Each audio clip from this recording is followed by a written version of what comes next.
Эдийн засаг, хууль эрх зүй, хөдөө аж ахуй, эрүүл мэнд, боловсрол гэх мэт хамгийн чухал сэдвүүдийг та бүхэнд сурвалжлан хүргэж байсан. Ингээд өнгөрсөн хугацаанд тухайн сэдвүүдийнхээ хүрээнд хамгийн онцлог үйл явдлуудыг манай сэтгүүлчид тоймлон хүргэж байна.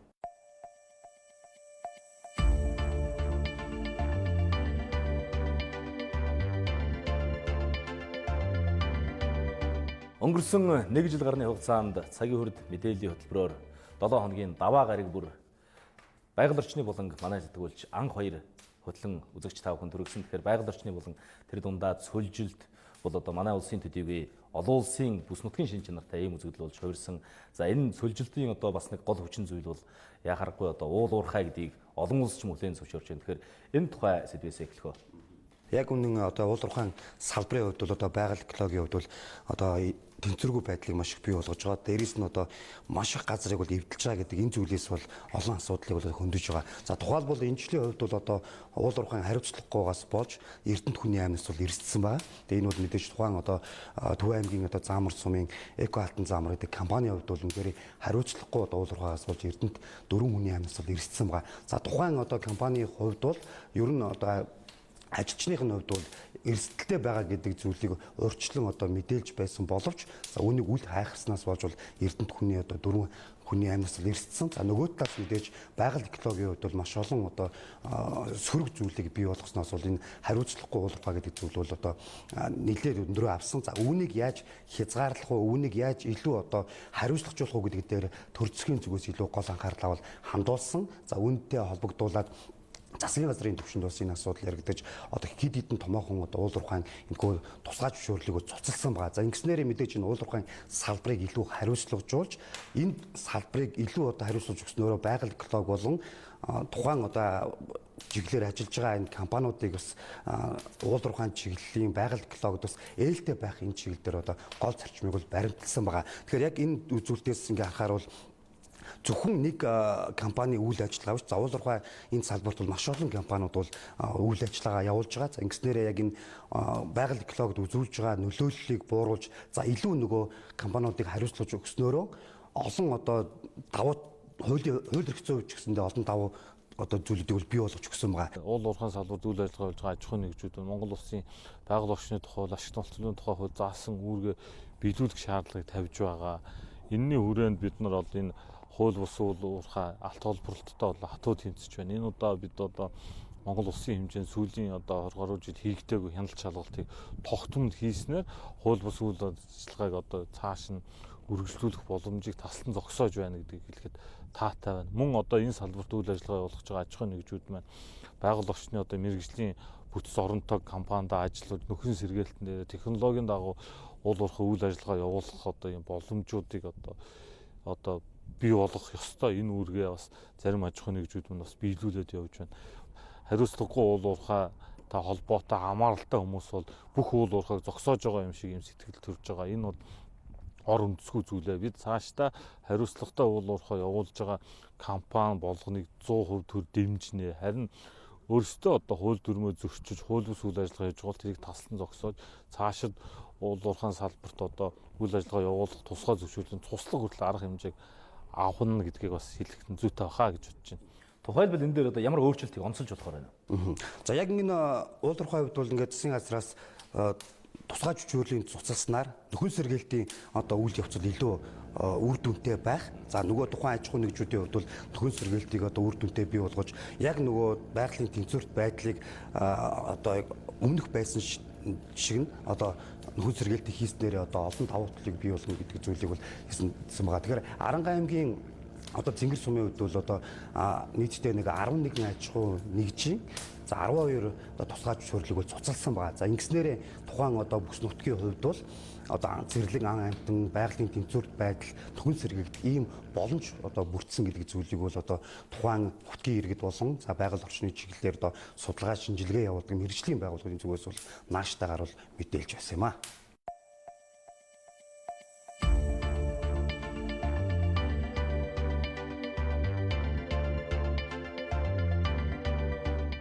Аим нэрссэн баагууд бариулаад өдөр техникээ тэнд аваач тавьчаал хаяад явж чадахгүй нэг хүн өслөд нэг гэр бүлийг тэнд байлгаж исэн.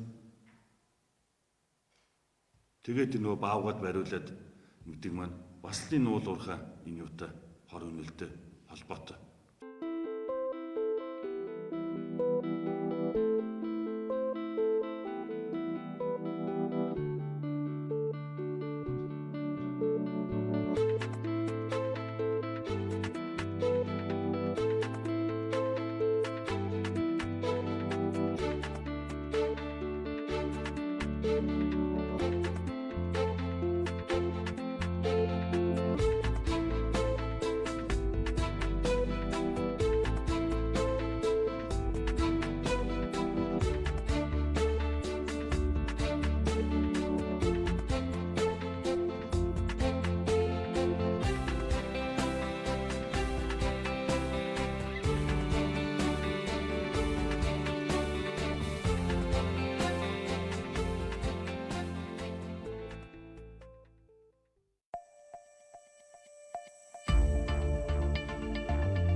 Тэгэхээр 7 хоногийн мягмар гариг бүр бид цагийн хүрд мэдээллийн хөтөлбөртөө боловсролын буланг бас онцлон хүргэж байсан. Боловсролын буланг бол ер нь дэлхийн аль ч улс орон хөгжлийн хамгийн одоо гол хөдөлгөгч хүч бол системтэй чанартай боловсрол гэдгийг мэдээж хүлээн зөвшөөрч байна. Тэгэхээр боловсролын салбарт бас энэ онд хийгдсэн томоохон шийдвэр гэвэл одоо юу вэ? Тэгэхээр бид онцлог тойм нэвтрүүлэгтээ эрэлттэй болон илүүдэлтэй мэрэгжлийг сонгож тоймлох гэж байна. Учир нь энэ асуудал бол маш олон жил яригдсан боловч шийдлийг бол одоо хэрнээ олж чадахгүй. Яг энэ бол салбарт тулгамдж байгаа асуудал болоод байгаа. За сургалтын чанар гэхээсээ илүү сонголт дээр илүү яригдж байна. Олон жилийн туршид хамгийн их сонгож байгаа илүүдэлтэй мэрэгжлийн хувьд бол судалгаанууд дахин баталсаар байгаа. Юу вэ гэхлээр бизнесийн удирдлага гэдэг мэрэгжил бол хамгийн одоо сүүлийн судалгаануудаар бол одоо бэлгчихсэн. Тийм. Энэ бол илүүдэлтэй мэрэгжил. Араас нь хууч эдийн засаг чинь явж байна. За яг нэг 5-6 жилийн өмнө бол хууч эдийн засаг чинь явж байсан бол одоо бизнесийн удирдлага гэдэг бол маш олон тал руугаа хөрвүүлж чаддаг мэрэгжил юм а гэдэг учраас хүмүүс илүү одоо сонгож суралцдаг.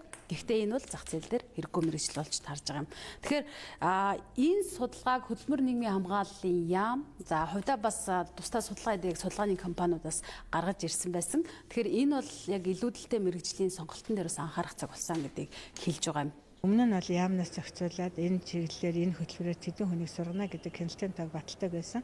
За одоо сургуулиуд өөрсдөө баталдаг болсноор сөрөг тал нь гэвэл одоо боловсролын зах зээл дээр байгаа эрэлтээс давсан нийлүүлэлтийг хийхийг оролдож байна. Тухайлх юм бол 16-7 онд гэхэд манай улсад ерөнхий боловсролын сургуулийг 22,000 хүүхэд төгсөж байхад тэр анхны жил 50,000 орчим одоо дээд сургуулийн квот батлагдсан байгаа байхгүй. Тэгэхээр одоо илүү их олон хүнийг хамруулан сургах ийм чиглэлийг баримталсаа л гэсэн.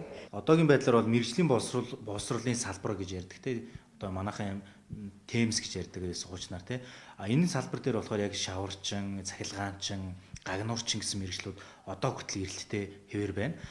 Цаашдаа ч гэсэн ер нь өсөх хандлагатай байна. Энэ юутай холбоотой вэ гэхэлэр мэдээж Монгол улс дахь уул уурхайн салбарын хөгжил, барилгын салбарын үйлдвэрлэлтэй шууд холбоотой байгаа. Нөгөө талаараа яг дээд мэрэгжид дээд боловсрол тал руугаа бол мэдээж инженерийн мэрэгжлүүд эрэлттэй байна. Хүүхдийн эмч, бүх төрлийн эмч мэрэгжлүүд эрэлттэй байна. За үүнээс гадна төрөл бүрийн одоо дүн шинжилгээ анализ хийдэг мэрэгжлүүд байдаг. Ийм мэрэгжлүүд бас эрэлттэй хэвээр байсаар байна. За мөн үүнээс гадна одоо технологийн чиглэлийн мэрэгжлүүд бас эрэлттэй байсаар байна. Одоо хүнсний технологич, үйлдвэрлэлийн технологич гэсэн мэрэгжлүүд эрэлттэй байна. За ингээд одоо нийгэмд илүүдэлтэй байгаа боловсон хүчин одоо илүү байгаа хүмүүс хамгийн их суралцж байгаа мэрэгжлүүд бол одоо ингээд ойлгомжтой байна. Тэгвэл яг манай улсын хувьд хамгийн их эрэлттэй байгаа хэн нэгэн одоо төгсөөд шууд ажилд орох боломжтой гэдэг юм уу ийм мэрэгжлүүдээс онцлог бол. Манай улс бол хөдөө аж ахуйн орн тийм үү? Мал ихтэй. Гэхдээ хөдөө аж ахуйн салбарт хамгийн их боловсон хүчин дутагддаг байгаа юм. За нэг сум дээр жишээлбэл нэг аймагаас жишээ авахад Хинтээ аймгийн Бэрх хотод за жишээлбэл шүдний эмч, совилогч, багангийн багш, дуу хөгжлийн багш дутагдaltaй. Дэлгэр хаан суманд нь болон Бэндэр суманд нь за спортын арга зүйч, хөдөө аж ахуйн чиглэлийн мэрэгчлүүд дутагдaltaй. За Хөвсгөл, Завхай аймагт араас нь бол яг хөдөө аж ахуйн нарийн мэрэгчлийн хүмүүс дутагддаг гэдгийг хэлж байгаа юм. За арьс боловсруулах, Жишээлбэл ноос ноолон бүтээгдэхүүн эрх, утас эрх гэдэг ч юм. Яг энэ төрлийн мэрэгжил бол дутагдaltaй байдаг хэрнээ яг хөдөө аж ахуйн их сургууль жишээлбэл тусгаалсан анги бол яг арьс боловсруулах төр жишээ нь байдаггүй. Гэхдээ зах зээлийн яг зах зээл дээр үйлдвэрүүдээс жишээлбэл яг энэ төрлийн мэрэгжилтэн за жилдээ 200 жишээлбэл захиалдаг. Гэхдээ нэг ч хүн одоо төгсгөж яг нарийн мэрэгчлэр гаргадаггүй байх жишээний. Тэгэхээр яг энэ дутагдaltaй мэрэгжил дээр бас илүү анхаарах яг тэр салбарт нь ангиудыг нээж өгөх. За яг энэ аймаг сумдууд дээр нарийн судалгаа гаргах бол зайлшгүй шаардлагатай байгаа юм.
Тэгэхээр 7 хоногийн 5 гараг хууль эрх зүйн буланг үзэгчдэд өнгөрсөн 1 жил гарны хугацаанд сурвалжилж хүргэлээ. Энэ 2019 оны тухайд бол төрийн албаны тухай хуулийн шинжилсэн найруулга батлагдсан. Энэ хууль батлагдсанараа ер нь төрийн албанд ажиллаж байгаа манай төрийн албан хаагчдад ямар эерэг болоод давуу тал байна гэж харж байна. Эндээс хэл. За тэгэхээр төрийн албаны тухай хууль 1995 онд батлагдсан. За түүнээс хойш бол өөрчлөлтүүд орж исэн боловч яг 2019 оны 1-р сарын 1-нд хэрэгжиж эхэлсэн төрийн албаны тухай багц хууль бол одоо хуульчдын ярьж байгаагаар бол одоо маш эерэг үр нөлөө ихтэй. За нийгэмд бол одоо хэрэгцээ одоо хэдийнэ үүсцэн байсан юм хуулаа гэдгийг бол тайлбарлаж байгаа. За тэгэхээр өмнө нь бол 41 зүйл заалттай байсан. За энэ яг төрийн албаны тухай хуулийн шинжилсэн найруулгын хүрээнд бол 77 зүйл заалттай болж өмнө нь бол одоо орхигдсон байсан зүйл заалтуудыг тусгаж өгснөөр их онцлогтой. За төрийн албаны тухай хууль ингээ батлагдж байна гэдэг нь өмнө нь төрийн албанаас одоо үндслүүгээр буюу за хууль бусаар хадагдсан төрийн албан хаагчид улсаас мөнгөнд итгэмжийг дараа нь ингээд шүүхээр явж тогтоолгож авдаг байсан.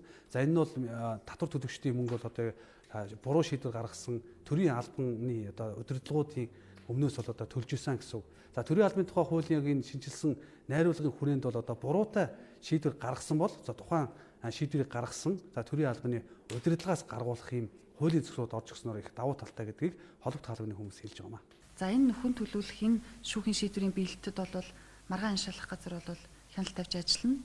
За төр дөчрүүлсэн хохирол нөхөн төлөгдөөгүй тохиолдолд бол гин буруутай албан тушаалтнаас бол тэр хохирлыг төлөвлөхээр төрийг төлөөлөөд шүүхэд нэхэмжлэл гарах эрх бол төрийн албаны зөвлөлд бол олгогдсон байгаа. Одоогийн байдлаар бол хан үл дүүргийн болон баян зүрх дүүргийн иргэний иргэн шүүхтэр бол хоёр хэрэг бол шүүхээр шийдвэрлэгдэх энэ ажиллагаа бол явагдаж байгаа. Тэгэхээр яг энэ хуулинд төрийн албан хаагчдын хариуцлагатай холбоотой ямар зүйл заалтуудыг бас онцолж болохоор байна. За тэгэхээр өмнө бол одоо энэ хариуцлагын тогтолцоо хэдийн байсан боловч яг энэ хуулийн дээр бас дагаж мөрдөөд хэрэгжүүлж исэн зөв заалт бол ховор гэдэг бол одоо холбогд хаалганы хүмүүс хэлдэг. За тэгэхээр төрийн албанд одоо шалгуураар тэнцчихсэн төрийн албан хаагчид одоо ингээд хууль бус шийдвэрийн улмаас төр дөрвөө ингээд хохирол учруулсан тохиолдолд одоо төрийн албанд одоо эргэж орох энэ механизм шалгуурыг бол одоо чангатгаж өгсөн. Энэ шинжилэн найруулсан төрийн албаны тухай хуулиар авилга албан тушаалын гэмтэрэг үйлдэж ял шийтгүүлж илээсэн бол төрийн албанд ерөөсөө огт ажиллахааргүй хориг тавьчих гэсэн. Тийм учраас ийм одоо гэмтэрэг үйлдэж ял шийтгдсэн хүмүүс ял шийтгэлгүй тооцогдсон эсхээс үл шалтгаалаад дахиад төрийн албанд ажиллах боломжгүй. Ер нь энэ хуулиар бол энэ төрийн албаны шинтгэл хийж төрийн албууд цэвэрших, төрийн албууд чанаржих, чадваржих энэ эрх зүйн үндэс бол гайгүй тавигдсан. Тэгээд хаана иргэдийн зүгээс ч гэсэн энэ рүү сайн хяналт тавиад хэвлэл мэдээллийн хэрэгсэл бас төрийн албатайгаа хамтарч ажиллаад тэгээ бид ч гэсэн одоо төрийн албаны төв байгууллагын хувьд хичээгээд нийт төрийн албандаа одоо хариуцлагатай хандж чадах юм бол энэ бол одоо ихтгэл найдвар бол байгаа.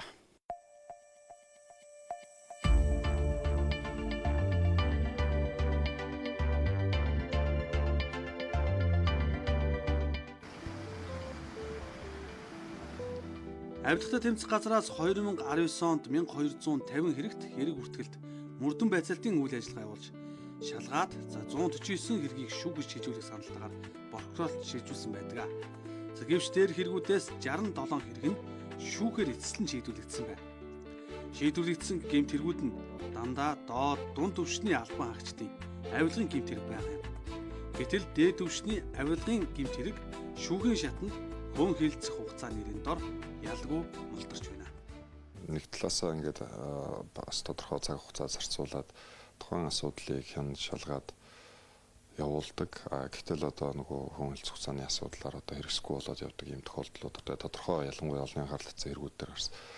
Тэгээ энэ хэрэгүүдийн хувьд бол яг тухайн этгээдүүд одоо хүн хэлцэх хугацаа дууссан үндслээр хэдийгээр одоо хэрэгээс ялаас чөлөөлөгдөж байгаа ч гэсэн энэ дээр бид нар бол үргэлжлүүлээд энэ охирлыг барагдуулах чиглэлээр бас бид нар анхаарч ажиллаж байгаа. Тэгээ тухайлбал одоо бид нар зам тээврийн яамны газрын даргатай холбоотой үндэслэгүүр хөрөнгөцсөн хэргийн хүрээнд бид нийтдээ 600 сая төгрөгийн орон сууцыг нь улсын орлого чиглэлийн юм одоо үйл ажиллагааг прокурорын байгууллагатай хамтраад хийлгээд одоо шүүхийн шийдвэр гаргацсан явж байгаа. Тэгэхээр яг энэ ийм чиглэлээр одоо бид нар учруулсан хохирлын асуудлыг барагдуулах чиглэлээр ингээд анхаарал ажиллаж байна гэсэн. Нөгөө талаар ер нь яг энэ олонний анхаарал татсан ялангуяа энэ ундрал албан тушаалтнууд холбогдсон хэрэгүүдийн шийдвэрлэгдэхгүй удаад байгаа процессын хувьд бол аль нэг байгууллагын буруу үйл ажиллагаа гэдэг юм уу буруутай гэхээсээ илүүтэй энэ процессын хувьд юу анзаарагдаад байна гэхээр тухайн одоо хууль эрх зүйн зохицуулалтын хувьд бол бас зарим нэг асуудлууд гараад. Жишээлбэл одоо бид нар өмнө нь ч бас хэвлэлийн урлаар бас нэлээд асуудлуудыг ярьж байна. Шүүхтэр очоод тухайн хэргийг одоо нэмэлт мөрдөн байцаалт хийх шаардлагатай байна гэж буцаачдаг. Гэтэл нөгөөх нь эргээд одоо мөрдөн байцаах одоо анхан шатны нэгж манай дээр ирэх хүртлээр бүхэл бүтэн 8 сар 9 сар болчдөг. Ирдгүү хаана яваад байгааг мэддэгддэг. Гэтэл тэнд юу болоод байна гэтэл мэрэгжлийн одоо баха хуульч төлслөөд авцсан нөгөөдөл нь тухайн одоо нэг юм үг үсгийн алдаатай гэдэг юм ингээл үндэслэхүү гомдлыг удаа дараа гаргаад яваад байдаг. Одоо тэр шийдвэр дээр ингээд бичсэн байна. Тэр нь миний буруу гэдэг ингээд бид нар тухайн үед одоо хэвлэлийн урьдчилж гэсэн ярьжсэн. Удаа дараа ингээд 30 хоногт гэдэг байдлаар ингээд удаа дараа гомдол гарах замаар тухайн одоо хэрэг шалгах процесс ингээд удаашруулад яваад байдаг. Одоо наад цах нь одоо жишээлбэл ингээд 30 өмгөөлөгч авчаал 3 нэрээгүй шүү хурлаа хойшлуулъя гэл ингээд устд гаргаад явж байгаа жишээний гих мэтлэнгээр ингээд тухайн одоо хэргийг шийдвэрлэх үйл ажиллагаанд одоо саад учруулах гэсэн ийм орлогууд л хийгээд байгаа юм л да. Тэгээ энэ хугацаанд чинь нөгөө хүн хэлцэх хугацаа чинь тоологдол яваад байгаа асуудал байгаа байхгүй. Тэр нь бол аль болох хугацаа очиж байгаа асуудал гэсэн үг байхгүй. Энэ дээр бол судалгаанд энэ жил ихэд 9955 хүн орж байгаа байхгүй. Бараг 10,000 хүн гэсэн үг. Энэ бол ер нь бусад альж байгууллагад хийдэг том хэмжээний судалгаа л да. 50-аас илүү хувь нь шүүх хамгийн их авилгатай тэгэл ингээл доош явж байгаа байхгүй. Мэргэжлийн хяналт, газрын алба, эрүүл мэндийн байгууллага гэдэг ингээ хамгийн одоо их хүмүүсийн авилга ихтэй гэж үзэж байгаа ийм 5 салбар байгаа байхгүй юу. За яг хөө 6-ад нь яамагийн төлхөө цагдаа, улс төрийн намууд, прокурор, улсрлын байгууллага ингээ явуулчихж байгаа. Тэгээд дээрэс нь хүмүүсийн үзэж байгаагаар яг хөө авилгын үндсэн шалтгаан гэдэгт хамгийн түрүүнд цалин орлого бага гэж үзсэн байх жишээтэй тийм ээ. За ажлаа хурдан бүтээхийн тулд хэрэгцээ шаардлагатай болсон учраас гэж байгаа. Энд чинь нэгэсэндээ төрийн байгууллага нь өөрсдөө маш их тийм удаадаг, чирэгдүүлдэг, тийм ээ, ажлын зохион байгуулалт муутай, менежмент муутай, сэтгэл байхгүй, чадваргүй, тийм ээ, ийм байдлыг илэрхийлээд байгаа байхгүй. Жишээлбэл албан ёсны статистикийн гаргасан тоог хэлээ л та. 300 хэдэн 20 хэдэн хэрэг авилгын албан тушаалын хэрэг 2018 онд шалгасан боход шүүхээр ерөөсө 28 хэрэг таслагдсан байна. Статистикийн тоо. Энд чи юг харуулад байна гэхээр авилгын хэргийг шүүгээр таслахгүй байна л гэсэн үг. Тийм ээ, янз янзын байдлаар дунд нь гоож үлдчихэд байгаа. Энд чинь хүмүүст ямар мессеж өгöd вэ гэхээр за нэг тийм айхтар одоо ялз юм аваад би явчихгүй юм байна да. Аргалаад үлдчих болох юм байна нэг тийм гэсэн ийм юу өгöd нь шүү дээ. Сэтэл хүмүүст өгöd нь шүү дээ. Тийм ээ. Авилгатай тэмцэх газар шалгадаж байгаа гэмт хэрэгүүдийн улмаас учирсан хохирлын хэмжээ 2019 онд 11.9 их найт төгрөг байна. За албан тушаалын эрх мэдлээ далимдуулж авилга авах хүсэл сонирхолтой эрхмүүд очирсоор байгаагийн баталгаа нь энэ тоо юм.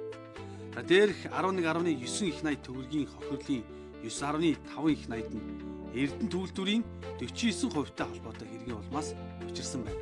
Авилгатай тэмцэх газрын мөрдөн шалах ажиллагааны явцад хохирлын мөнгөн дүнг нөхөн төлөвлөх, үйл хөдлөх, хөрөнгө, байр, бэлэн мөнгө, автомашин гэх мэт тодорхой хөрөнгүүдийг битүүмжлэн хамгаалж тухайн гэмт хэргийн улмаас учирсан хохирлыг барагдуулахаар ажиллаж байна.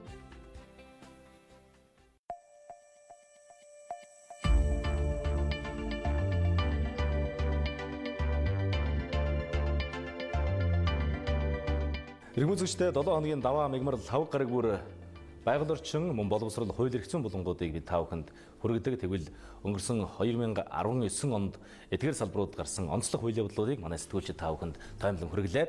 За тэгэхээр Батбаярын тухайд бол эдийн засгийн буланг хүргэдэг тийм ээ. Тэгэхээр 2019 онд манай улсын хэмжээнд гарсан эдийн засгийн эерэг болоод сөрөг үзүүлэлтүүдийг ерөнхийд нь багцлал ямар үр дүн гарах вэ? За энэ жилийн хувьд бол нийгмийн даатгалын сангийн алдагдал болон одоо нийгмийн даатгалын шимтгэлийн нэмэгдэлтэй холбоотой сэдв нь бол эдийн засгийн хүрээнд хамгийн олон удаа яригдсан, хамгийн их яригдсан сэдвүүдийн тоонд зүйсээр орж байгаа. Тэгэхээр энэ дээр бол одоо бас яагаад ийм алдагдaltaй байдгүй, ямар шалтгаанаар одоо энэ нийгмийн даатгалын шимтгэл нэмэгдэж байгаа вэ гэдэг мэдээллийг бид булангаараа хүргэсэн. За нийгмийн даатгалын сан бол ер нь нэлээд олон жилийн хугацаанд ингэж алдагдaltaй явж байгаа. Сүүлийн жилүүдэд бол алдагдал нь улам өсөж байгаа. Учир нь гэвэл бол тэтгэвэр авагч иргэдийн тоо бол жил дараалан өсөж байгаа.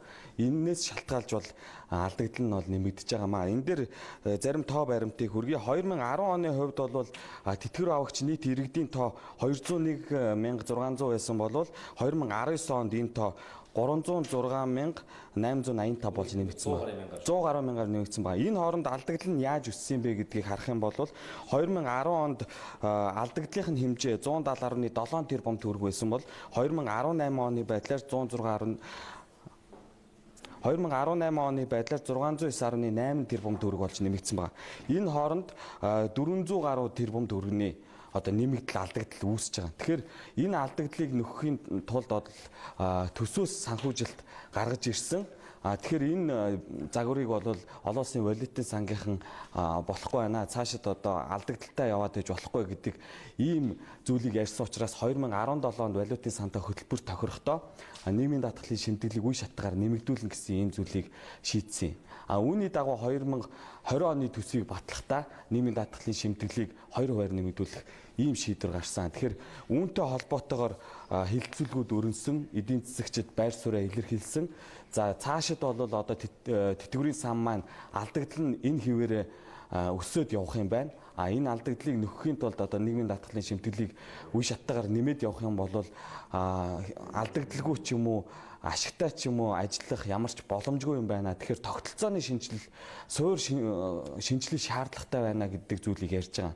Тэгээ одоо бол ингээд алдагдaltaй ажиллаад байгаа энэ системийг бид нөгөө хуримтлалын систем рүү гэж одоо нэгэсэндээ олон улсын энэ жишг рүү яаж ойртуулах вэ? Энэ боломжийн тухай. Манайтай яг адилхан ийм эв хамтын тогтолцооны зарчмаар өмнө нь одоо социалист нийгмийн үед байсан социалист системд байсан улс орнууд бас адилхан ийм тогтолцоотой байсан юм байна л да. Тэд нар бол хуримтлалын тогтолцоо руугаа шилжилтээ айл эрт хийчихсэн юм байна. Жишээлбэл одоо Польш улс 1999 онд, Орос Албаны улс 2002 онд, хамгийн сүүлд Латв улс 2005 онд ийм тогтолцооныхаа шинжилгээг хийгээд хувь хүн бүрийн одоо төлж байгаа нийгмийн даатгалын шимтгэл нь тухайн хүнийхээ нэрийн дансан дээр хуримтлал болоод явдаг ийм тогтолцоо руу орцсон юм байна. Тэгэхээр манайх одоо энэ тогтолцооны шинжилгээ хийх ёстой гэдэг зүйлээ л одоо яриад байна. Гэхдээ энийг хийхин тулд одоо яах вэ? Шинэ зүйл санаачилж бодож олох хэрэгтэй юу? Шинэ хууль одоо боловсруулах уу гэдэг зүйлүүдийг яриад байгаа л да. Гэхдээ энэ дээр бол мэргэжлийн хүмүүс нэг л юм хэлж байгаа.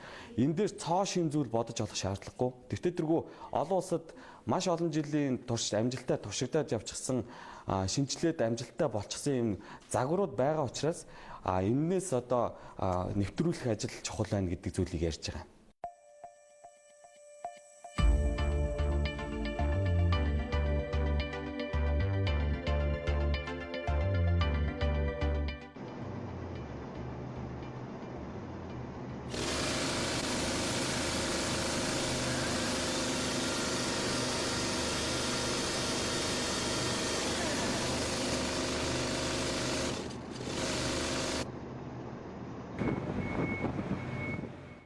За 2019 оны хувьд оюу толгой компани болон оюу толгойн уурхайтай холбоотой мэдээллүүд нэлээд анхаарал татлаа. За өмнө эхнийх нь гэвэл оюу толгойн далд уурхайн бүтээн байгуулалтад техникийн шинжтэй зарим асуудлууд гарсан. Оюу толгойн орд нь бол зэс алтны өндөр агуулга бүхий хэд хэдэн ордноос бүрддэг. 2012 оноос оюу толгой компани эдгээрийн зөвхөн нэгдээр нь ил аргаар олборлолт явуулж эхэлсэн.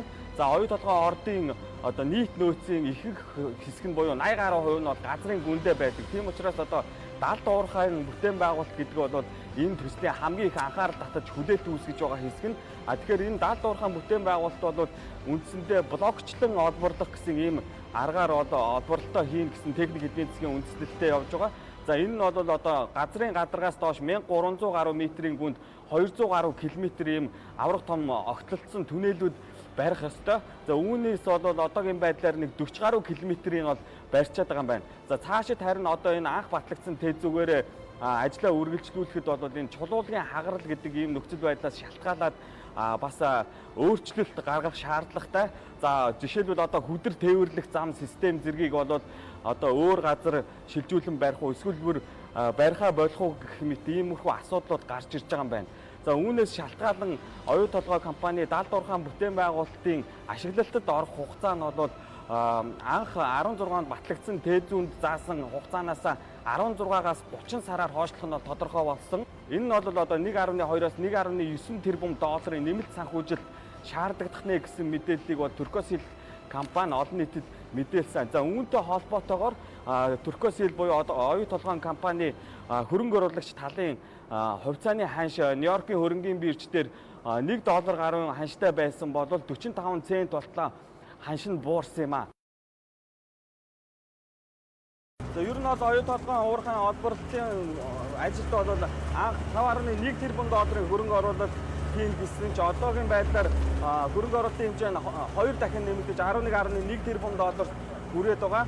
За үүнийг бол одоо улсын хурд Монгол улсын одоо ногд ашиг хүртэх цаг хугацаа нь хойшилж байна. Тэгэхээр энэ дээр бол одоо Монгол улсын ашиг хүртэх энэ хугацааг наашлуулах, үр ашгийг нэмэгдүүлэх шаардлагатай гэсэн утга бүхий юм улсын хурд тогтоол гаргасан байгаа. За энэ тогтоолд дурдсанаар бол хөрөнгө оруулагчтай хийсэн байгуулсан гэрээний хэрэгжилтийг Монгол улсын хууль тогтоомжийн хүрээнд сайжруулах, тогц арга хэмжээ авах. За 2015 онд байгуулсан далд уурхайн бүтээн байгуулалтын санхүүжилтийн төлөвлөгөөг Монгол улсын эрх ашиг хууль тогтоомжинд нийцүүлэн сайжруулах, Монголын талын 34% хувьцааг бүтээгдэхүүн хуваах нөхцөл болон эсвэл ашиг баталгын нөөц ашиглалтын төлбөрт оруулах хувилбарыг судлан шийдвэрлэх. За оюу толгойн орлын визаалтан мөнгө үүнээс гадна бусад дагалдах элементийн нөөцийн үнэлгээг Монгол улсад мөрдөгдөж байгаа олон улсын стандартын дагуу дахин хийж техник эдийн засгийн үндэслэлийг дахин боловсруулах, за байгаль орчны усны нөхцөл байдлын үнэлгээг шинжилэн хийгдэх, Монголын талын төлөөллийг хэрэгжүүлэгч байгууллагын санхүү хүний нөхцөлийн чадварыг олон улсын түвшинд хүргэж бэхжүүлэх зэрэг асуудлыг Монгол улсын засгийн газар шийдвэрлэхээр даалгаад байгаамаа. Үүнтэй холбоотойгоор Монгол улсын засгийн газраас бас ажлын хэсэг томилон ажиллаж байгаа юм байна. Энэ талаар мэдээллийг бол салбарын сайд нь өгч байгаа юм. Хэрэгжилтийг сайжруулна гэдэг бол мэдээж одоо бид нар энэ төсөл дээр юуг анхаарах юм? Зардлын хэтрэлтэй яах юм? Цахилгаан станцынхаа асуудлыг яах юм? Өнөөдөр бид нар бүгд дарамт хятад улслуу жилд 130-аас 120 сая $1 одоо шинэ валютын урсгалаа алдаж байгаа. Энийгээ бид нэр одоо шинэ ямар хугацаанд одоо барьж улстай дотоодын эргэлтийг бий болгохын уул техникийн нөхцөлөө бид нар сайжруулад 5 жилээр одоо явдаг. Энэ техник эдийн засгийн үндэслэлээ дахин боловсруулах ажлаа уулуурхай яамны зүгээс мэргэжлийн яамны зүгээсээ за юун дээр нь анхаарч одоо бас шахаж одоо ажиллах ёстой юм. Энэ мэтчлэн одоо шинэ энэ их хурлын одоо 92 дугаар тогтоолтой холбоотой за дээрээс нь одоо энэ хөрөнгө оруулалтын гэрээтэй холбоотой олон зүйлүүд бол ингээд цаашдаа бас ингээд яг тэр хуулийн хүрээнд зохицуултын хүрээнд явна. Оюу толгой төсөлөөр Монгол улсад хэрэгжиж байгаа уул уурхайн хамгийн том төсөл энэ ч утгаараа одоо Монгол улсын нийгэм эдийн засагт үзүүлж байгаа нөлөөлөл цар хүрээ нь бол асар их юм а. Тэгэхээр энэ төсөлтэй холбоотой 2019 онд гарсан онцлог үйл явдал чухал мэдээллийг газрын гадаргаас 1300 метрийн гүнээс бат хоёр хүргэлээ.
За эдийн засгийн салбарын хүрээнд бол хамгийн олон хүний сонирхлыг татчихсан мэдээллүүдийг дурдвал бас юм байна. Тэгэхээр таны хувьд бол одоо бас соёл урлагийн буланг хөтлөн үзэгчдэд хүргэдэг шүү дээ. Тэгэхээр өнгөрч байгаа энэ жилийн хувьд соёл урлагийн булангаар ямар мэдээллүүдийг онцлон хүргэсэн байна?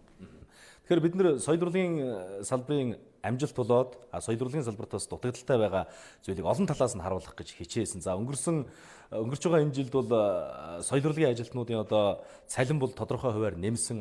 Энэ өнгөрч байгаа жилийн эхнээс нэмэгдээд явсан гэдэг манай үзэгчид сайн мэдэж байгаа. За мөн хөдөө орон нутгуудад бас томоохон бүтээн байгуулалтууд, театрууд, соёлын төвүүд бас ашиглалтанд орсон байна. За энэний хажуугаар бас соёл урлагийн салбарын боловсон хүчний хуваарлалт гэдэг юм уу тийм ээ. Цалин мөнгөтэй холбоотой бас л одоо энэ асуудлууд яригддаг. Энийг бас онцлон хүргэсэн. Тэгэхээр өнгөрч байгаа энэ жилд бол засгийн газраас соёл урлагийн салбарт бас нэлээд өндөр түвшинд анхаарлаа хандуулсан гэж ойлгож байгаа. Учир юу гэвэл үндэсний урлагийн их театр барих тухай асуудал бол одоо ингээд үндсэндээ шийдэгдэж байна. Хэрвээ одоо ингээд төсвөн дээр нь ямар нэгэн асуудал гарахгүй, тэр газар олголт дээр одоо ямар нэгэн асуудал гарахгүй энэ ажил үргэлжлээд явах юм бол монголчууд одоо энэ төлөвлөсөн хугацаанд ямар ч байсан нэг үндэсний урлагийн их театртай болох нэ гэж ингэж ойлгож болохоор байна.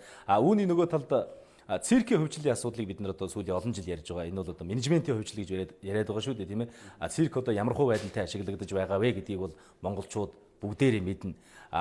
Нэгэн тал одоо ингээд циркийн барилга маань өөр зориулалтаар хувьчлагдаад ингээд ашиглагдаад ирэхээр бид нар циркээ яаж хөгжүүлэх вэ? Энэ цирк бол өдөр тутам тасралтгүй бэлтгэл сургуульд хийж байж хөгждөг юм онцлогтой салбар л да.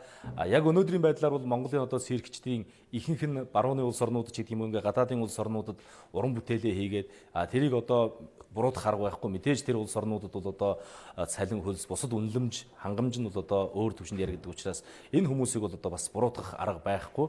Яг ингээд циркгүй болоод ирэхээр циркийн дасгал сургуульд одоо хэрхэн хөгжих вэ гэдэг асуудал бас хамгийн тулгамдсан асуудал болж байна. Энд байгаа жүжигчид нь бол зориултын бус байранд бэлтгэлээ хийдэг гэдэг мэдээлэлүүд гарч ирсэн шүү. Тий, одоо бол бүгдээрээ хоорондоо ингээд нэгдээд өөр ямар нэгэн газар түрээсээрч байдаг юм уу ингээд хуваарай маягтай уран бүтээлээ хийгээд олныг хамарсан, массыг хамарсан дөрвтэй уран бүтээл хийхээр өнөө л нөгөө заал талбай асуудлаас болоод бас ийм учир дутагдaltaй байд юм билээ. Энэ бас их анхаарал татсан асуудал. Хуучин циркийн сургуулийн энэ барилгыг мэдэхгүй хүмүүс гадна талаас нь харвал барилга дотор ямар нэгэн үйл ажиллагаа явуулдаггүй байх гэж бодохоор олон улсад Монголынхоо нэрийг өндөрт гаргаж циркийн урлагийн хөгжлийг нуруундаа үрж явдаг уран бүтээлчдийн залгамж халаа энэ барилгад бэлтгэл сургуультаа хийдэг. Эх орны дайны үед бол энэ дугуйны чинь нөгөө юугаар слайдын зориул ашиглаж байгаад 40 оноос эхлээд энийг циркийн өвлийн зориултаа байр болгож ашиглаад 71 онд уршигаа шин цэг ашиглалтанд оронгод үндсэн жүжигч амтан малтайгаа бүгд урш яваад энэ циркийн сургууль үлдсэн. Одоо хүртэл энд үйл ажиллагаа явуулж байгаа. Энд Мишлийн хяналтын газраас 2 удаа акт тавьсан байдаг. Ийм орчин нөхцөлд сурах их хүсэлтэд хөтлөгдсөн сурагчид бэрхшээл гэж бодохгүй төвчин хичээлдэг. За гисэн ч ханнаасаа цуурч, хүүтэнд шалнаасаа сэгэж, багна нь халцарсан газарт бэлтгэл хийх нь эрүүл мэндийн хувьд ч эрсдэл, хүндрэлтэй байдаг гэж уран бүтээлчид ярьж байна. Ай хүүтэн байдаг байхгүй юу? Тэгээд ингээд одоо өмд цамцсаа ингээ өмсөд хитрхи ингээд халаалт хийсэн гэсэн нэг мэтгэд ингээ би айгүй амир хөрцөн ингээд бэртэл амир их авах боломжтой болчдөг би их хөрөөд тэгэл ингээд заримдаа ингээд амир даарад бэрээд бүр 2-3 цамц давхарлаж өмсцөөн тийм зөвсөл амир олон гарт. Зуны хувьд бол яхаа багш нар бид нар бол хичээлийн хувьд хичээлдэг хүүхдүүдтэйгээ хүүхдүүд бол хичээл хүүхдүүдээр бороо жоохон гоожно. Бид нар 16 онд өөртөө энэ шатсны дараа багш сурагчдын хүчээр бүгд ингээд бид нар зуныхаа амралтаар цалин мөнгөө ягаад бүх юмнуудаа нийлүүлэл гадаад дотоод байгаа бүх төгсөгчд маань ингээд ягаад нэмэр ханд байгаад энийг бүгдийг засварлаж байсан. Ийм байранд бид нар ингээд хичээлэхэд хүндлэлт мэдээ яаж одоо бид нарт өөр ямар ч юу байхгүй шүү дээ байрсаа байхгүй. Циркийн сургуулийг хуучин загварыг нь алдагдуулахгүй өргөгдөх боломж нөхцөл байгаач төсөв мөнгө нь шийдэгдэлгүй өнөөдрийг хүрсэн талаар багш нарын төлөөлөл хэлж байсан юм. Асуудлын гас шийдлийн талаар бид иргэн сурвалжилнаа.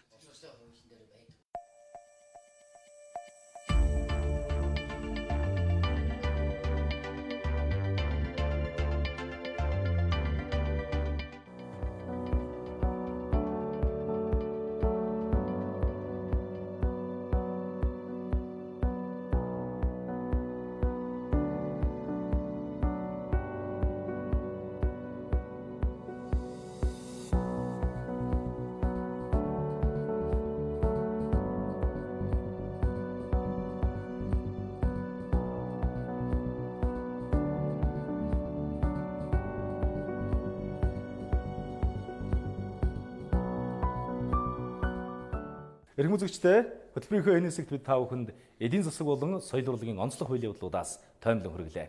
Хөтөлбөр үргэлжилж байна.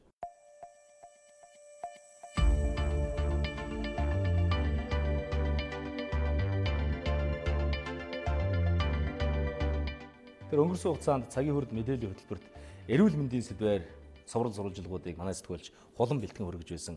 Монголчууд хор тавдрын тухай одоо бол ойлголттой болсон.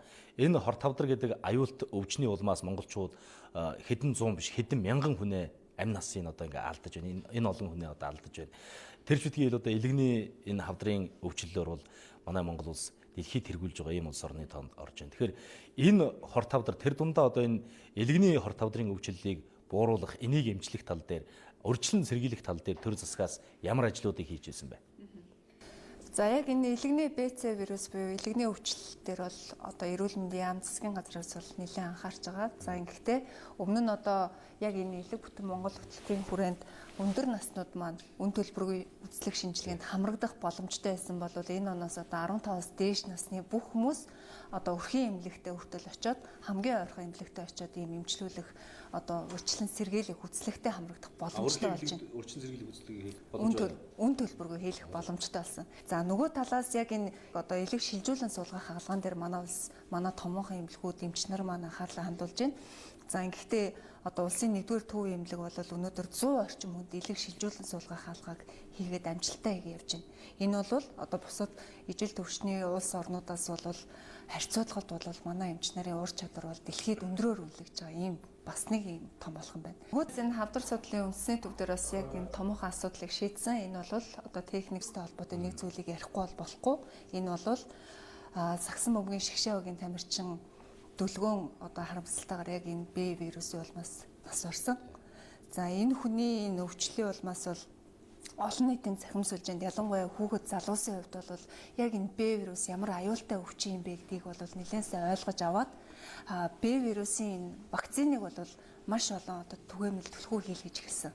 Халдварт өвчин судлалын үндэсний төв дээр өдөрт нэг 50 орчим хүн яг энэ Б-гийн вирусын вакциныг хийлгэж байсан бол өнөөдөр энэ жилийн хувьд болохоор өдөрт нэг 300 орчим хүн хийлгэж гин гэсэн юм статистик тоо гарсан. Энэ бол одоо өөрөөр хэлбэл Б вирусын вакциныг хийлгэж байгаа хүмүүсийн тоо 2-оос 3 дахин нэмэгдсэн. Энэ спортын тамирчин амнасаа алдсан энэ хэрэг бодлоо олон хүн санал болсон юм ярьж байна. Энэ жишээнээс зүгээр нэг хэлгээд манай ард түмэн өөрөө хинэггүй байна тийм ээ. Үн төлбөргүй өрхийн имлэгт яг хажуу талд нь шинжилгээ аваад хамрагдлууд төдийлөн одоо сайн биш байна гэж зүйл яригдчихлээ. Гэхдээ энэ үйл явдал одоо маш олон хүнд одоо ингэж имлэгт хандахад одоо хүрэж байна. Гэхдээ цаана ахаад бид нарт эрсдэл байна. Энэ өвчлөлийн одоо нас урж байгаа хүмүүсийн тоог харахад бол эрсдэл байна л гэдгийг бид нарт бас байнга харуулдаг байна. За Б вирусын вакциныг өөр нь одоо баримталж байгаа бидний зарчимд 3 удаа хийж байгаа. Одоо өнөөдөр ихний тун хийлгэлээ гэхэд сарын дараа 2 дугаар тун, 2 дугаар тунгаас бол 5 сарын дараа баталгаажуулах 3 дугаар тун хийгээд нийтдээ 3 удаагийн тун авснаар бүрэн авснаар тэр хүн бол 15 жил одоо энэ вирусын эсрэг дархлаатай байна гэсэн үг. С вирусын эсрэг бол вакцин бол ерөөсөө байдаггүй. Б вирусын эсрэг вакцин маань давхар Б вирусаас хамгаалахаас гадна Д вирусаас давхар хамгаалдаг гэсэн. Зэрэг ер нь бол БЦ-ийн халдвар бол яаж авдаг гэхээр бол олон зам байдаг. За энд бол цусаар тийм ээ. Гэмцэн арьс салстаар ахуй хавтлаар ихээ сурагт. За ийм одоо халдваруудаар замаар дамжихаас гадна илүү дийлэх одоо бүртгэгдэж байгаа энэ бол шүдээ анзлуулах, шивээс хийлгэх тийм ээ. За мөн янз бүрийн гоо сайхны одоо мэс ажилбаруудыг ямар нэгэн одоо зөвшөөрлгүй, за ямар нэг юм нөхцөл эрүүл ахуйн нөхцөл бүрдээгүй газруудаар мөн юм зөвшөөрөл аваагүй хүмүүсүүд одоо хүмүүсүүдээр хийлгэх бас юм хандлага байгаа. Эдгээрүүд маань нэвчлэн одоо БЦ-ийн халдвар дамжих одоо эрсдлийг нэмэгдүүлж идэг.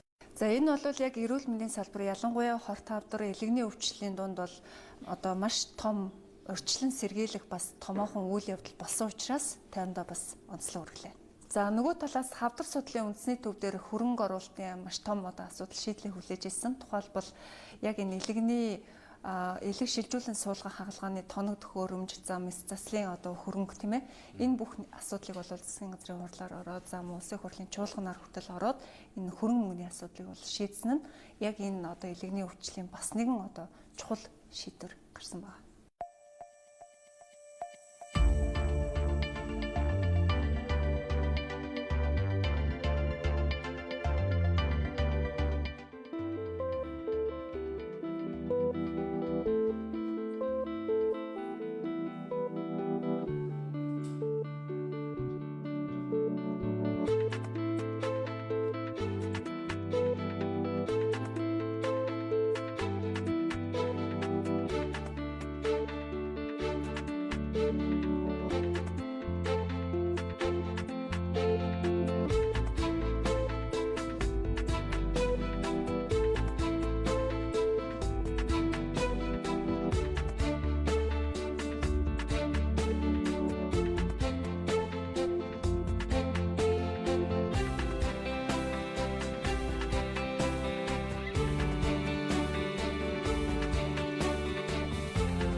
Тэгэхээр манай сэтгүүлч Сүхбаатарын хувьд бол 7 хоногийн одоо тохиолсон өдөр бүр хөдөө аж ахуйн буланг цувралаар сурвалжилж хүргэдэг. Тэгэхээр хөдөө аж ахуйтай холбоотой бас маргаантай их олон асуудал байна л да. Бид нэр сүүлийн олон жил ярьж байгаа нөгөө бэлчээрийн хууль байна. За тэгэл малын түүхийдийн үн ханшийн тухай энийг одоо бас олон нийт янз бүрээр хүлээн авч байна. Тэгэхээр энэ 2019 оны тухайд хөдөө аж ахуйн салбараас ямар одоо ажлуудыг ямар шийдвэрүүдийг онцлмоор байна. Хөдөө аж ахуйн салбартай холбоотой асуудлууд би шүүмжлээд ярих асуудлууд байна. Шийдвэрлэх гарч шийдвэрлэж бас байна. Гэхдээ би энэ болон зүгээр сайн мэдээг онцлоё гэж бодож байна. За малын эрүүл мэндтэй холбоотой ийм сэдв байгаа. Ер нь бол та хоёр хоёулаа мэдэх баг. Өмнө нь бол малын шүлхийд халдварт өвчин гарлаа гэдэг жил болгон гардаг. Тэрнээс улсаас их хэмжээний одоо зардал өгдөг ийм ажил байлаа. Сүүлийн 2 жил баг ийм өвчин гарсангүй. Энэ бол бас манай улсын дэвшилт тал. Энэ одоо юугаар илэрч байгаа юм бол өмнөх жилүүдэд бид нар махныхаа экспортыг гадны улс орнууд мах экспортлохдоо их мах экспорт яаж экспортлох гэдэг асуудал мэдээ хүндэлдэг байсан. Харин өнөөдөр бид нар юу ярьж байгаа юм гэхээр гадны улс орн руу одоо эхлээд бид нар дотоодынхаа хэрэгцээг хангахгүй бол энэ махны үн чинь өсчлөө шүү гэдэг өнөөдөр засгийн гадраас хүртлийн тогтоол шийдвэр гаргаж байна. Яагаад гэх юм бол Монгол мал магадгүй эрүүл өвчин гарахгүй байна гэдэг нэг юм мессеж ирээд ирэхээр олон улсад өнөөдөр бид нар малынхаа түүхийдийг зах зээлд гаргахын боломж байна л гэдэг нэг жишээ илэрхийлэл энд явж байгаа. Мөн одоо энэ халдвар өвчтэй холбоотой ярихад энэ одоо олон төрлийн өвчин Монгол улсад одоо хүн ам өвчлөөд нэгдэг бол бид мэдээж идэж ууж байгаа асуудалтай холбоотой зүйл байдаг. Тэгээд манайх одоо малынхаа түүхийдийг гадагш экспортлох гэж хүртэл энэ асуудал байна гэдэг. Танаа мал эрүүл үү? Энийг яаж баталгаажуулах юм бэ гэдэг зүйлүүд байна гэдэг. Тэгээ энийг бол одоо яг нийгмийн хэмжээнд бол одоо төдийлөн одоо танигдаг байна. Гэхдээ манай мал эмнэлэг хөдөө аж ахуйн газраас бол яг малчны олтноос авахгүйгээр хэрэглээний тав хүртэл арал үүсгийг бий болгох юм ажил явагдаж байна. Завхай аймаг, Ховд аймаг, одоо баруун гидэ аймаг төр хийж байгаа, зүүн аймаг төр одоо хийж байна. Тэгэхээр энэ ажил хэрвээ үнэхээр бодиттой бий болчих юм бол бас нэг твшилт юм. Энийг дагаад одоо малын түүхийд үнд орно. Малын нөө чанаргүй бичээрийн хомсдол бий болж чанартай малаа өсгөх гэдэг зүйл ярьж байна. Эдийн засгийн одоо бодит төвшин яаж болох вэ гэдэг зүйл. Энийг дагаад маш олон зүйл болж байгаа. Бүр цаана ярих юм бол сайхан одоо ярьдаг малын хулгайн гэмт хэргийн тухай маш их одоо зүйл ядчих ш тоо одоо ядчих. Энийг л хүртэл одоо хязгаарлахын боломж олцоо бий болж байгаа юм ийм гаргалгаа байгаа. Энэ бол одоо бас яг мал аж ахуйн салбарт гарсан ийм онцлог мэдээ байсан гэж бас хэлмээр байна.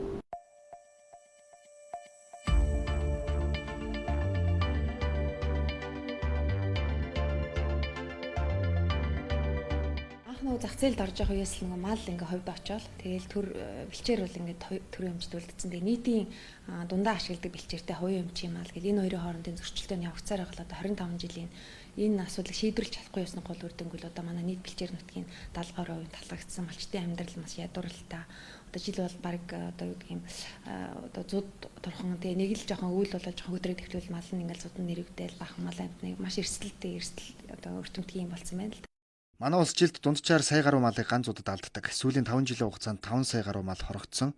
Үүнийг мөнгөнд дэд шилжүүлэхэд 500-аас 600 сая төгрөг болж байна. Бэлчээрийн мал аж ахуй ингээд цогцоор нь том зургаар нарах юм бол энэ чинь тодорхой нэг технологи үйлдвэрлэл яваад байгаа байхгүй юу?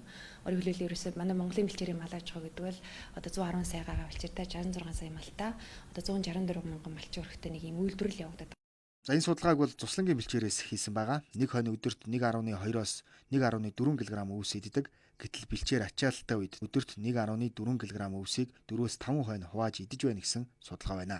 Хөдөө орон нутгад ингээд ер нь манай мал аж ахуйн салбар яагаад одоо ингээд хөгжихгүй бид нэр манай Монголын малын гаралтай бүтээгдэхүүн дэлхийн зах зээлд яагаад танигдахгүй манай үндэсний одоо хөнгөн аж үйлдвэр яагаад хөгжихгүй байна гэвэл яг түүхийн хэд дээр ерөөс сум орон нутагт нөгөө түүхийн эдийн гол нийлүүлж байгаа нөгөө малчин мал тэгээ тэрнтэй холбогдлоо мал эмнэлгийн үйлчлэг ус төрлийн үйлчлэгээ дээр ерөөсөө ингээд яг одоо шаардлага стандартын хэмжээний огтхгүй байгаа байхгүй юу. Жишээлбэл манай одоо ноос нуулрын үйлдвэрийг л ярьж байна. Одоо сүүлийн үед манай нөгөө ноос нуулрын бүтээгдэхүүний нөгөө дээр одоо жишээлбэл зарим үйлдвэрүүд одоо Японд энэ шилжүүлсэн чинь дээр нь тэр нарийн тэр ноолрын тэр жижиг ширхэг дээр ингээд одоо юу хуурс гэдэг чинь нөгөө паразитын юунууд хавжнаар явж гин гэж байгаа байхгүй.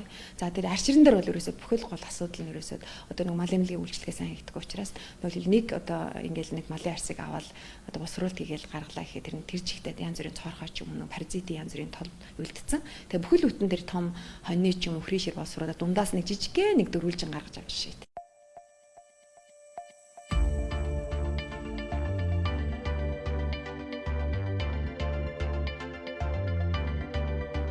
За манай улс нэг 60 гаруй сая малтай. За энэ малынхаа нэг жилд нэг 20 орчим сая малын одоо эдийн засгийн эргэлтэнд оруулъя. Дээр нэмээд одоо энэ ноос үсээд эдийн засгийн бүрийн эргэлтэнд оруулаад бүрэн боловсруулаад зах зээлд гаргах юм бол 10% гаруй их 80 төгрөгийн одоо юм ашигтай ажиллах боломжтой гэсэн тооцоо судалгаа гарсан байдаг.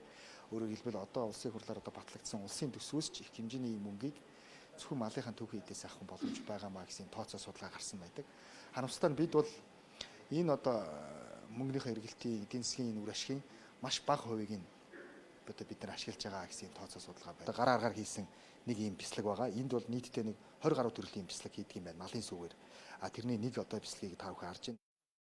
Малчид өөрсдөө сүүгээ бяцлагныхаа цэгт нийлүүлээд тэгээд авчирсан сүүгээр нь цэгтэр одоо 5-аас 15 хүн ер нь нэг цэгтэр ажиллах боломжтой. Тэдгээр хүмүүс бол яг энэ Европ технологиор 20 гаруй одоо төрлийн бяцлагийг бол хийж байгаа. Хийсэн үйлдвэрлэсэн бяцлагаа бол Улаанбаатарт авчирч борлуулдаг. Тэгээд цаашдаа бол энэ бяцлагны хувьд бол Европ технологи учраас гадаад зах зээл дээр экспортлох боломжтой. Тухайлбал одоо Оросын холбооны улс болон Хятадын зах зээл бол маш том зах зээл байдаг.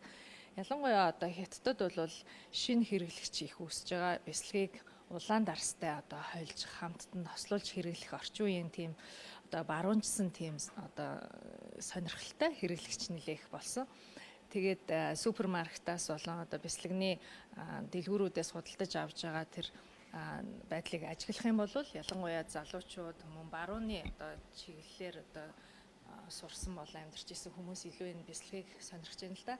Тэгэхээр энэ бяцлаг өөрөө гадаадд жишээлбэл маш одоо өндөр үн хүрдэг. Нэг хэл нь энэ төрлийн бяцлаг 40-с одоо $50 юм уу евро байх жишээтэй. 1 кг хүрэхгүй бараг 825 г бяцлаг өнөөдөр энэ 43 орчим мянган төгрөг одоо болж байгаа. Энэ тухай мэдээллийг та бидэнд бас хуваалцаач тийм ээ. Энд одоо зөвхөн одоо нэг хийл хүрэхгүй 1 кг хүрэхгүй бяцлаг гэхэд бараг 43 мянган төгрөг болж шүү дээ тийм ээ. Энэ дээр бол энэ нэг хэл нь 44 орчим мянган төгрөг. За энэ бяцлагны хувьд бол 825 г байгаа. Тэгээд яг бодит үнэлгээ нь бол 35390 төгрөг болж байгаа. Энд одоо зөвхөн одоо нэг хийл хүрэхгүй 1 кг хүрэхгүй бяцлаг гэхэд бараг 43 мянган төгрөг болж шүү дээ тийм ээ. За сайн байна уу. Энэ дээр бол энэ нэг хэл нь 44 орчим мянган төгрөг. За энэ бяцлагны хувьд бол 825 г байгаа. Тэгээд яг бодит үнэлгээ нь бол 35390 төгрөг болж байгаа. Тэгээ энэ өөрөө одоо артизан буюу гар аргаар хийсэн бяцлаг. Онцлог нь болохоор Европын технологиг нэвтрүүлсэн байгаа.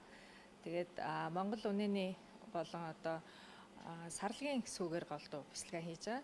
За мөн хонь ямааны сүүгч гэсэн бас бяцлаг болгож байгаа. Тэгээд энэ болохоор өөрөө бяцлаг урлагчдын холбоо гэж байдаг Монголд.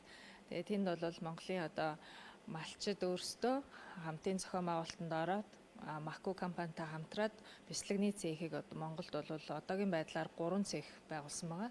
Улаанбаатар орчимд, за Өвөр хангаа болон Батсүмбэрт ингээд 3 цех ажиллаж байна. Цаашдаа бол энэ яг энэ төрлийн Европ технологиор олон улсын стандартад нийцсэн бяцлагийг үйлдвэрлэх цехийг бол 6-г шинээр байгуулах гэдэг одоо хамтарч ажиллаж байгаа.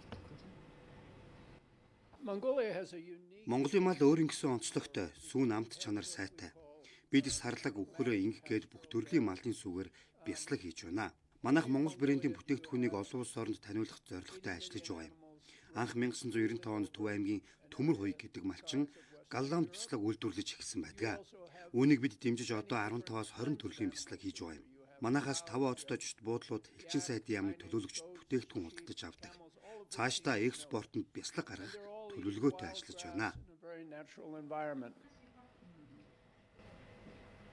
За одоо бол энэ нэмүүртэг value chain буюу яг энэ тухайн үйлдвэрлэл явуулж байгаа яг тэр түвшиндөө арай илүү нэмүүртэг шингээж үн цэнтэй болгож тухайн бүтээгдэхүүнийг борлуулах гэдэг талаас нь ярьж байгаа. Нөгөө талаасаа бас орон нутагт ажлын байрыг бий болгох боломжтой. Жишээлбэл нэг одоо суманд нэг бяцлагны цех, за ядаж нэг аймагт нэг юм уу 2 бяцлагны цехтэй байх юм бол нэг цехт 5-аас 10-15 одоо хүн ажлын байраар байнгын, гэхдээ байнгын гэдэг нь бол одоо тухайн үйлдвэрлэл явуулж явах тэр улиралд бол илүү ачаалттай үед бол 15 хүн, арай ачаал багт үед бол нэг 5 хүн ажиллаж явах жишээтэй.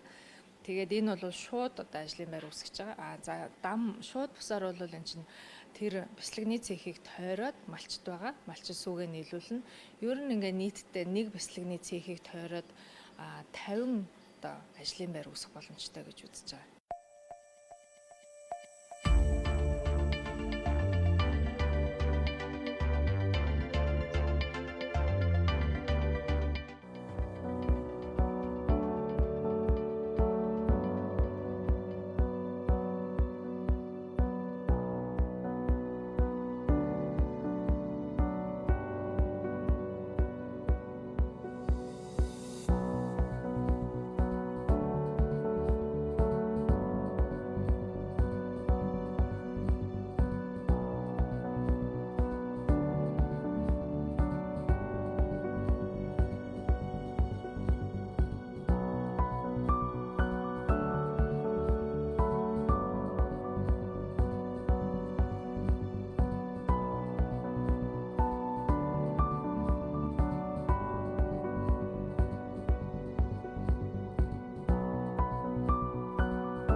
Эрхэм үзэгчдээ манай улсын хорон дөрөнж байгаа онцлог үйл явдлын мэдээллүүдээс би та бүхэнд 7 хоног бүр цувралаар онцлон сурвалжилж хүргэдэг. Тэгвэл манай сэтгүүлчид 2019 онд сурвалжилсан тухайн сэдвүүдийнхээ онцлог үйл явдлуудыг та бүхэнд тоймлон хүргэлээ. Ирэх 2020 онд мөн бид энэ сэдвүүдэд илүү өргөн хүрээнд дэлгэрүүлэн та бүхэнд сурвалжлан үзүүлэх болно.